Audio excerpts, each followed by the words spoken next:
9 নম্বর আয়াত সূরা তাওবা 9 নম্বর সূরা 111 নম্বর আয়াত এবং 112 এই দুইটি আয়াতে আল্লাহ পাক মুমিনদের 10টি গুণের কথা বলেছেন। কয়টি? 10টি গুণ যদি আমার আপনার মধ্যে থাকে তাহলে আমরা বুঝবো আমরা মুমিন।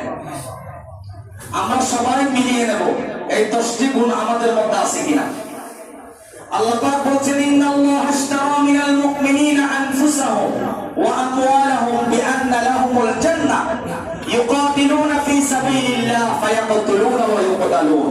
নিশ্চয়ই মুমিনদের থেকে ক্রয় করেছেন আল্লাহ পাক তাদের জান এবং মাল বিনিময়ে জান্নাত। সুবহানাল্লাহ।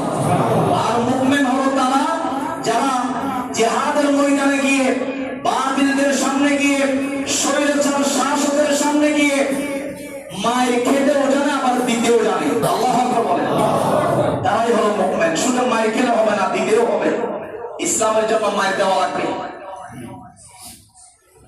এই জন্য রাসূল বলছেন তোমাদের ছোট্ট বাচ্চাদেরকে মা বাবার প্রতি কিছু দায়িত্ব আছে ছেলে সন্তানদের। এর মধ্যে একটি দায়িত্ব হলো সন্তানদেরকে পুকুরে সাঁতার কাটানো শিখাও এবং ঘোড়ায় চড়ানো শিখাও।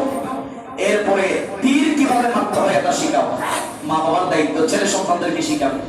তো এখন তো তীর মারার স্টাইল না শিখাইলেও এখন যেটা চলছে মারপিট, মার্শাল বলা আর কি, মার্শাল শিখাইতে হবে এখন।